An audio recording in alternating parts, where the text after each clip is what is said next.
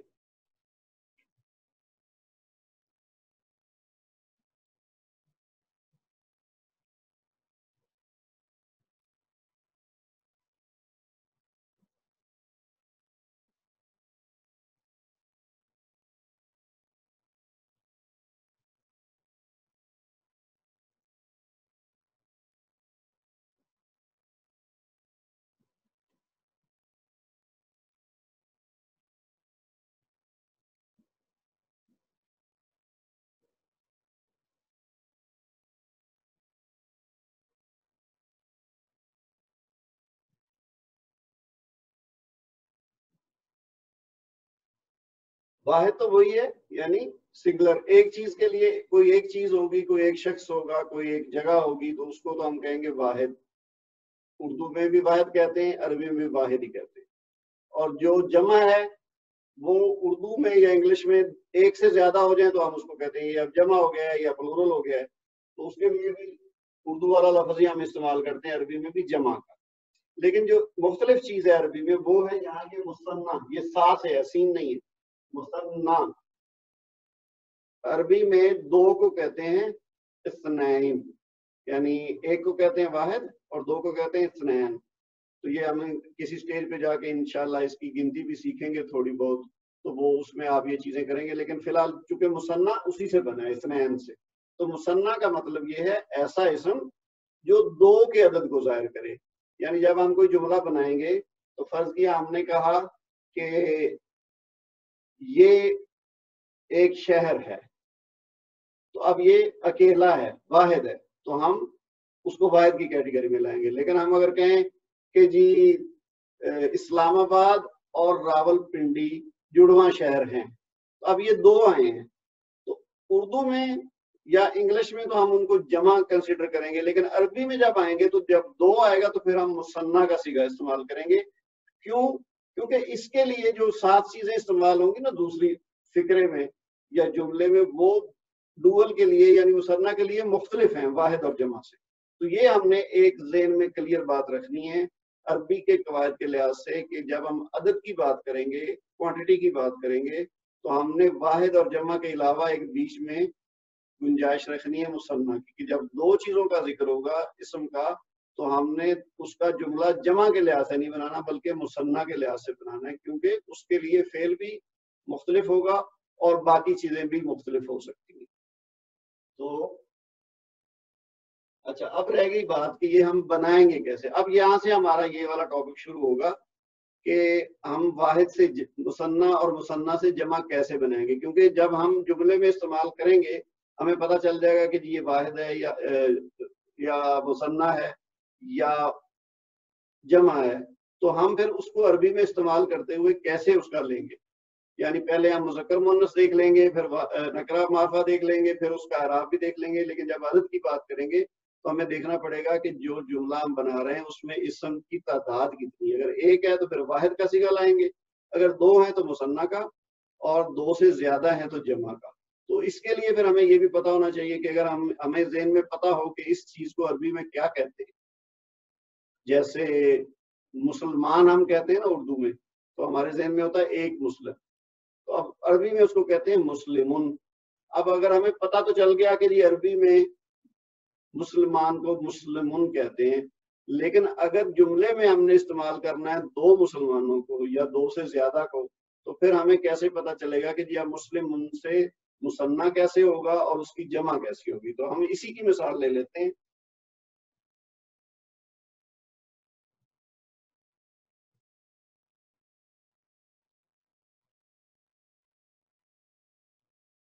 مسلمون، ایک مسلمان. اب اس کی مثنیٰ بنانے کے لیے طریقہ کیا ہے؟ ایک سٹینڈرڈ رول ہے جو کہ عام طور پر صحیح ثابت ہوگا ہر کیس میں. لیکن کچھ جیسے ہم نے پہلے بھی بات کی نا کہ یہ جتنے بھی ہم قواعد پڑھ رہے ہیں اس میں آپ نے ذہن میں رکھنا ہے کہ وہ 100% چیزوں پہ پورے نہیں اتریں گے. تو جو ایک جنرل یا بیسک رول اس کا ہے وہ کیا ہے کہ ہم کیا کریں گے، آخری جو حرف ہوگا اسم کا اس کی حرکت کو ہم گرا دیں گے. یعنی جو اوپر دو پیش ہے نا وہ ہٹائیں گے، تو یہ بن گیا مسلم